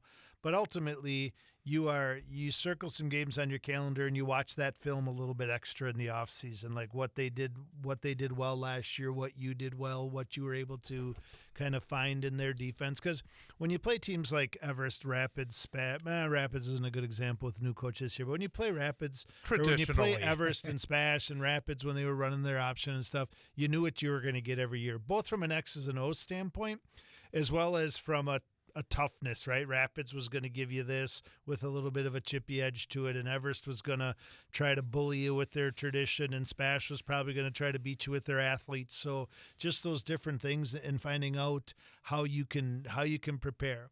The one thing that is a little bit interesting to me, I wonder, is Everest is pretty much turned over. Coach, great new coach there, and Braden does a great job. But the names are gone, right? I mean, there's like some of their offsprings are there, the Coonins and the whatever, but Luke Coonin's gone and Tim Stralo's gone, and there certainly isn't, and there certainly aren't any Steffenhagens left. Mm-hmm. So some of that rock solid tradition that even extended past Wayne for years and years and years has really changed. So I always wonder how much some of that rivalry that exists, or that tradition at DC Everest that existed when they just completely dominated the Wisconsin Valley Conference. And at West, there's a lot of former players still on staff at Wausau West. So I think during this week, Everest, when we used to play East, there's a lot of talk at the end of practice when coaches kind of take a minute to reflect on not only practice, but what this week or what this game means. And I can't help but think about Coach Wimmer at Wausau West, defensive coordinator. I graduated from West in 1991. Tim's been coaching there ever since, and this is his week. Like, if there's one thing that raises his blood pressure higher than it ought to be, it's DC Everest. So every time when we get to this week, I think about Coach Wimmer and what he's saying at practice, and most importantly, what he is saying right before game time in that locker room is always very exciting. And there's just some extra emotion that goes into it. A lot of interesting stuff you just said there. I remember, I think it was Logan George last year when he was here, and I think there was a sense that a lot of the kids at DC Everest wanted to start their own story. Yeah. That you go into Everest, you see it on Steffenhagen Field, you see those state championship footballs on the wall. Anybody that grew up around here, I went to school there. I went during those years. I went to the games. I was biggest regret. I'm gonna say this. I'm gonna share. If your kids out there, even if you aren't the best player, you should go out. It's still the biggest regret of my life. I played in the youth football and played some quarterback, and I should have gone out. And that's still a regret that I have to this very day. But it was still a lot of fun to go to Steam on back then, Saturday afternoons. Yep. When I was going to school, people would say, "What?" No, they didn't have lights until about early 90s. Yep.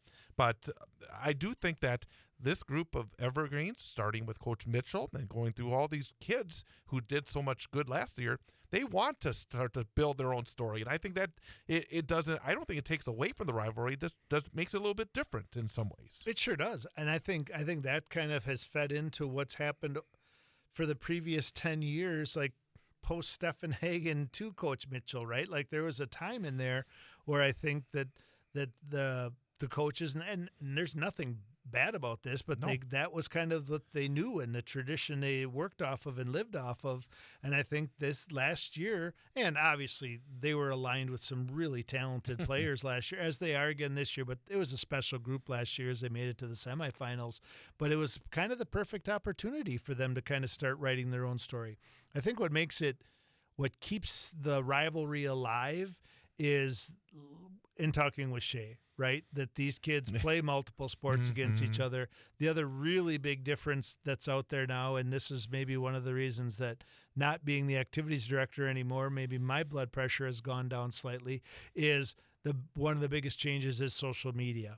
So I think it used to be, Coach Nowinski always used to say one of the best things about beating DC Everest is you get all dressed up in your Warrior gear on Saturday after a big win, and you go over to Pizza Ranch or whatever with your Warrior gear on in Everest country, and you kind of remind people of what happened. Well, now it's all social media, right? Yeah. Leading up to it, the game day, during the game, and after the game, a lot of that trash talking, and oftentimes it's not even by the athletes, it's by the student body or people who don't know anything about the games. Exactly. But it certainly adds an extra sort of element to the rivalry. And it's out there. And one of my favorite stories, a number of years ago, I did the game over at Steam. Did the XCO broadcast, wearing the West shirt. And the next day, I was having lunch with my mom and my sister. And my sister went to Everest the year after I went, graduated. And we're at Papillon's over on that side of town. And some friend of hers and the friend's mother stopped by the table. And then her mother goes to me and says, "How could you wear a Wausau West shirt at DC Everest?" And I think that's, it's sort of indicative. Because it means something. What's interesting, and I've heard this about Mosenique, so there's a ton of tradition there as well with their history of their school and their sports, and I think this is true. I think sometimes when I talk about myself, Coach Johnson, Coach Freiberg, Coach Wimmer, I think sometimes we remember the rivalry different than it is. And I think when you talk about DC Everest, I think the parents remember it differently than the athletes. So I think there's two different levels of the rivalry. So. It's the parents, the coaches, and then the players who are living life today kind of have a different view on it as well. What about the game? I think there's still a lot to learn about both these teams. Yeah. I think in terms of when they faced, I would say between both of the teams, when they faced what you would consider the top tier opponents, they haven't won yet. Yep. They've taken care of business in those games that they probably thought, hey, we're going to take care of business against. Now this game, it's a significant game. The winner's 2-0 in the conference. It makes you feel really good. It takes a little of the pressure off too, because when number one goal, I imagine, and you can say this more than I can, is to get to the playoffs. Absolutely. Get there as early as you can. That's the first box that you check as you go through a season, and you never share this with your team or anybody else, but you do. You look at the 9-game schedule and you say these are the games we should win. These are the games we need to win to get that, whatever the magic number ends up being, 4 or 5 or whatever, conference, regular, whatever, non-conference. But that's the first box you check. Once you know you're going to make the playoffs, then you're competing for that conference championship. Then after that, it's how deep of a run can you make going forward. I think when you talk about where is this game at, we've talked about Spash, right? They sit at the top, and until somebody proves them otherwise this year, they're undefeated, and they've had the best wins so far. Everest is the returning conference champion, right? So as far as this matchup goes, I think if we talked about Vegas and betting on this show, which we obviously don't, I think people probably says since the games at DC Everest, they kind of had their way with us a little bit last year. I mean, we had some injuries and that sort of thing, especially at the quarterback position, but they won it. They took it and took it to us a little bit in the second half. So I think Everest probably gets a nod at this point, but it's very different teams than it was on that field last year over at Tom Field. So I think you said it best with there's a lot of question marks, and I think we will know a lot more about the conference after Friday night at Steam Stadium. Let's look at the other games in the Valley. The old River Jug game, Wisconsin Rapids and Stevens Point. You know there's at least, and I know he would never say it out loud, but you got to know that for Coach Mike Krenz going into Stevens Point on Friday night, he wants his team to perform well. Absolutely. And I hope for his sake and the Rapids program that they can. I mean, obviously this is a tough game for them for sure. On paper, it probably doesn't look great for the Red Raiders. However, like you said, Coach Krenz has coached at Spash. Coach Krenz has had some really nice success. And my bet is the things he's doing at Rapids are very similar to what he did at Spash with a very developed and ready a team that was ready to win a conference championship. So, but he's doing the things there. But we talk about what's being said at the end of practices in the Everest West game. I would imagine there's some really good things being said in Wisconsin Rapids this week. Must win for Marshfield, home against Eau Claire Memorial? No doubt. Yeah, I really think it is. And based on what I've seen, I think they take care of business. I guess my question with Marshfield is, and who are they on offense, right? Because with what they've done, they haven't really rushed the ball well. They've still using two quarterbacks, it looks like, based on the numbers from last week, and neither one of them seems to be setting the world on fire. So when they go up against an opponent that has struggled 0-3 coming into this game, I think they're really trying to establish who and what they are. And honestly, with Marshfield being 0-3, very tough schedule, mind you, 0-3. They started slow last year and got to the playoffs. Yeah, I was going to say, and I would say Eau Claire Memorial probably looks at them and says this is one they feel like they have to win as well. Eau Claire North and Superior, the two teams Wausau West has beat. So we've seen both these squads, and again, it's one of those crossover games. Does not count in the Valley, but it does count towards playoff qualification.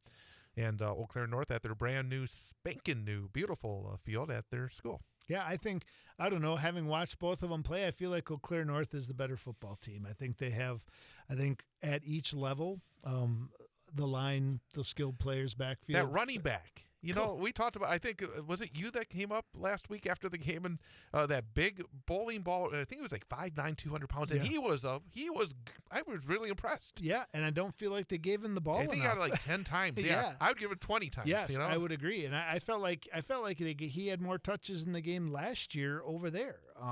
So yeah, I think if they get their running game going, I think that's the one thing when we played Superior that they really struggled defensively. And I think that Eau Claire North has enough weapons to make it difficult for Superior. And Superior still has not proven that they can score points. If you're a football fan here in Wausau, the Wausau general area, you got some really good matchups to choose from this Friday night. I mentioned West and Everest, but Tom Field Friday in the Great Northern, Rhinelander and East. And based on the results last week, both these teams, it gets late early, doesn't it? Yeah, it really does. And I think we've talked with the Mo's and E kids in East. That's kind of the local rivalry in this conference. But I feel like with Wausau East's success in basketball and Rhinelander's historic solid basketball program, I feel like this is a pretty good rivalry and is going to only grow over time. I love the fact that Rhinelander showed some real signs of life against Lakeland last week, scoring 32 points, being up in the second half.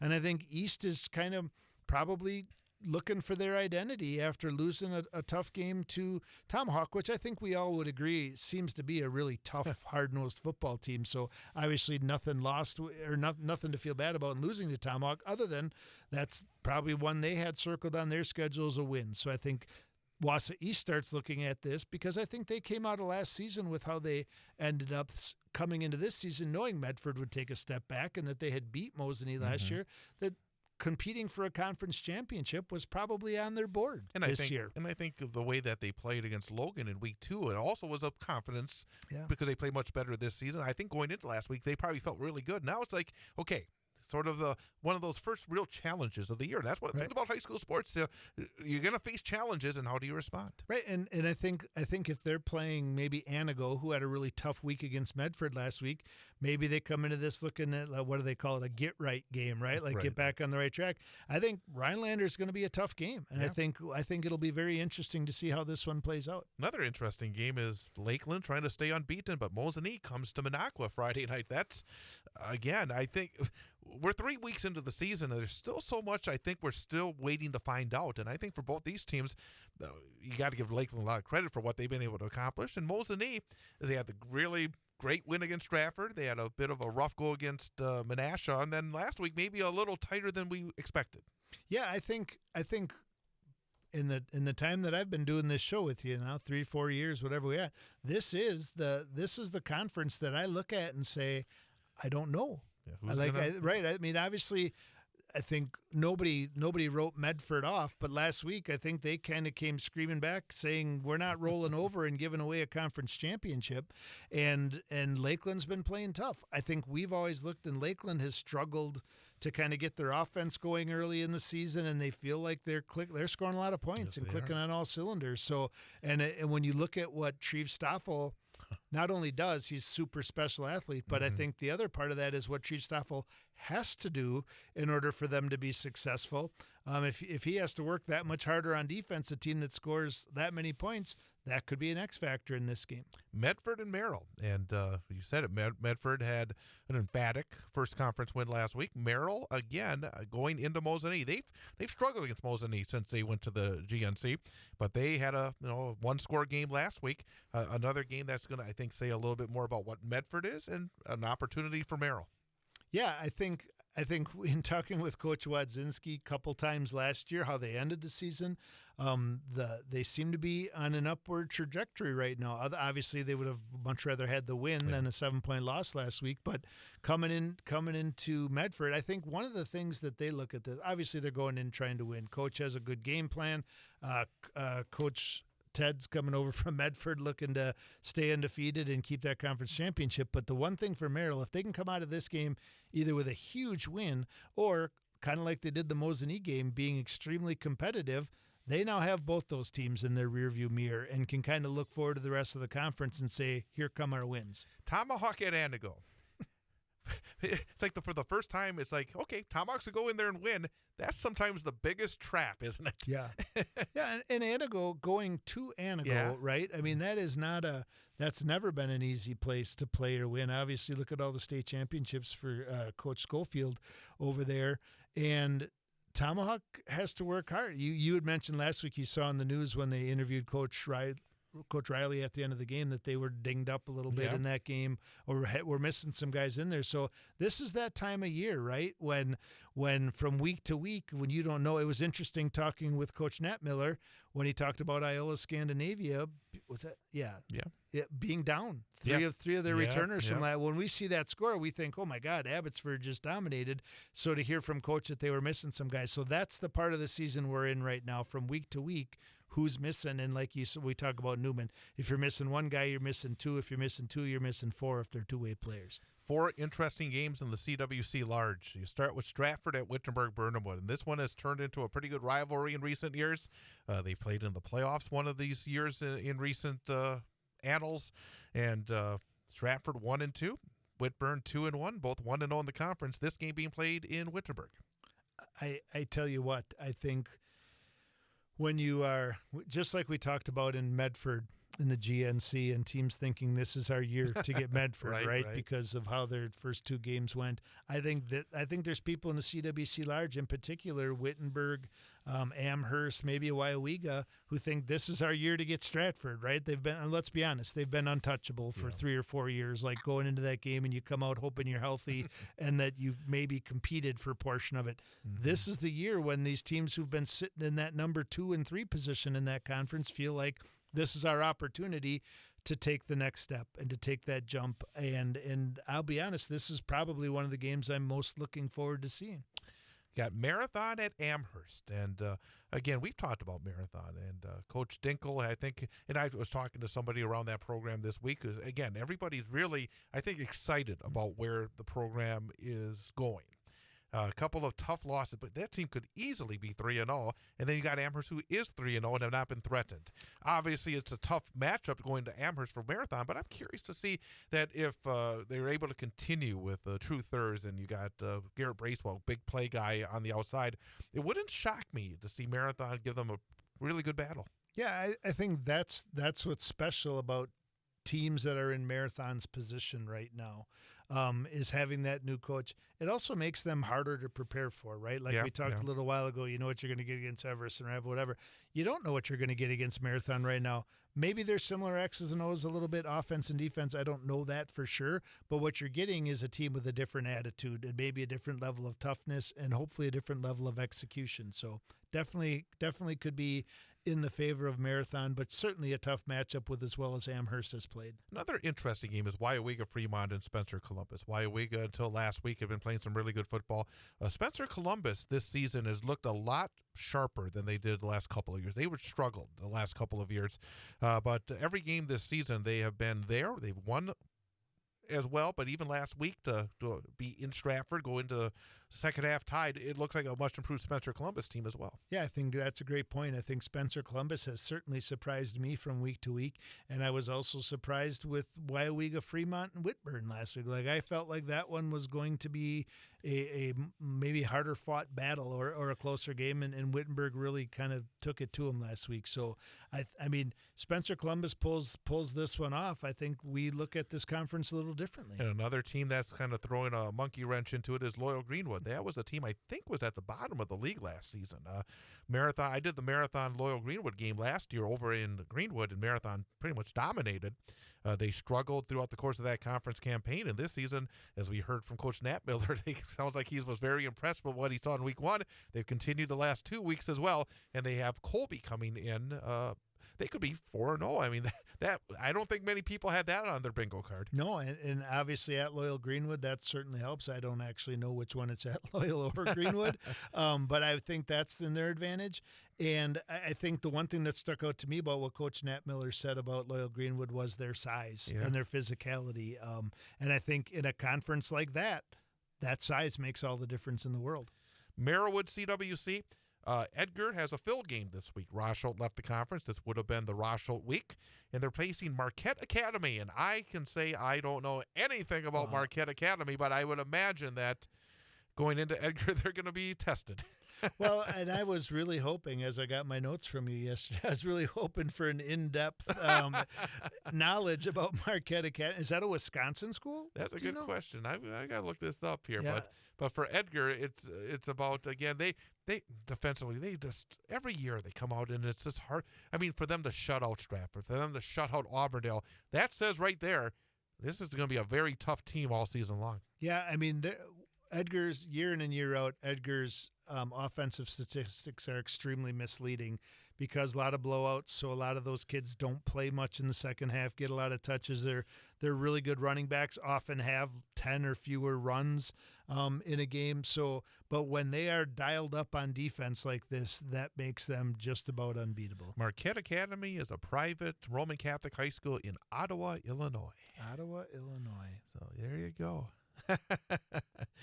But I'll be interested. 390 students, K-12, PK in grades PK through K-12. So I mean that's the entire. Yep. So well, it'll be interesting. Yep. For folks who go out to Edgar to see that game. Pacelli at Abbotsford. Pacelli again. Just I think the numbers are going to be a problem because you heard Abbotsford's got the numbers. Yeah. Abbotsford has the numbers and they rush for 400 or 500 yards a game. I think when Abbotsford gets to these games, the Pacellis, the Assumptions, I think that makes Pittsville probably as well, stopping their run game with what they get off the bus with these other schools, smaller, hurting for numbers, and probably hurting for size as well. I joked with Coach about fill in the box. I mean, and that's really what you have to do. And I think that listening to Coach talk about his line and what they've been able to do and the depth they have on their line. Sounds like some sophomores are ready to make a push. Should be a good night for Abbotsford. And then you have Auburndale at Pittsville. It's interesting because Pittsville did not play last week. I was just going to say, that's the score we didn't see, so they must have not found an opponent. They did not. They were supposed to play Rochelle. They didn't get a chance, and that's interesting this time of year. What's your take on that? I think that's super tough. We talk all the time, right? That it's a 9-game season, and it's a football. Even with our 3-sport athletes, football in this day and age is a 365-day sport. You're doing something for football all the time. Coaches for sure, players always have it in the back of their mind doing things. So when you work that hard for a football season and you only get 9 games and then you lose one of them, that's a really tough pill to swallow. So I feel bad for Pittsville, and I'm sure they did not play. I know you shouldn't say it like that because they didn't want to. They just couldn't find an opponent. The way it's set up in Wisconsin now, the non-conference games are week 1 and week 2. You have to look outside of the state. And then everybody's conference. Yeah, so that's tough. And then Iola Scandinavia at Assumption, and I'd heard as well before Coach Knapmiller said that Iola was really banged up, and that's that's kind of the X factor in this game. Yeah, and Assumption had a nice win last week against Pacelli, and probably look to take some of that momentum and give Iola a run for their money. 8-player, as I said, a lot of good action in Wausau Friday night. It can be at Steam, it can be at Tom Field, it can be at the Balliet Field over at Newman Catholic. Cardinals take on Niagara. Both teams are 2-1 on the season. For Newman, again, a little banged up after last week, but I think the Cardinals are going to be able to bounce back. It's such a well-coached football team, but again, you lose your middle linebacker, you lose your center, 2-way player, and that makes it a little bit more difficult. And for teams that start with 19 or 20 players, you lose them. Boy, it's hard to make them good. Yeah, absolutely. I am looking forward to getting over to a game under the lights at Newman Catholic when it works, because I want to see those lights flash when they score a touchdown. There you go. And Owen Withy at McDonald Thursday night, which is an interesting game in 8-player, I think, for folks who want to see where McDonald is and the defending state champs. So Owen Withy, those teams met in the playoffs last season. In fact, I was there. We went and watched that game. It was a interesting game. And then you have as well Athens in action. They travel to Bruce as they try to go 3-1 on the season. We got about 2 minutes to go. It's one thing I noticed last week. There seemed to be more injuries to me. It just seemed like when you got into the conference, it seemed like that intensity did ratchet up. Yep. Yeah, and I think this is the time of year too when you're trying to figure out what kind of football team you are. Now there's injuries, right? Like I don't know the specifics, I don't want to talk about it, but you hear one coach talked about Christian Fuentes, season-ending surgery. That's an injury, right? He's done. You feel horrible for him. You feel horrible for his teammates and all the work he put in. But this is also the time of year when the going gets tough, right? And you start to find out what's the difference between being hurt and being injured, or being uncomfortable and being injured. And I think this is where you kind of find out about your mental toughness, the team's mentality, your leadership. And I think the teams who rise above in those situations are the ones you start to see in those close games, the ones who come out on top. And I got to say, just generally looking at the lineup for this week, this is the best week we've seen so far this year. Absolutely. Conference play certainly plays a role in that. I tell you what, I'm really looking forward to obviously the West Everest game. I think that's going to be a great game. So we'll be interested to see how that plays out. But there's some really good ones in the CWC large and small. But Mosinee, Lakeland, I was just going to say the GNC for me from top to bottom is kind of must see. Like I will be chomping at the bit to get home from Steam and see those scores. Absolutely. And Stratford Whitburn as well is the one I'm very curious about. So a lot to look forward to this weekend. And we will then take it all in, find out who's going to be our coach guest next week, who will be our student athlete guest, and we'll meet back up here next week at 6 o'clock. I'm sure we'll also be talking about a big win for the Badgers over Alabama. There you go. But thanks again for joining us. Big High School Sports Show, WXCO.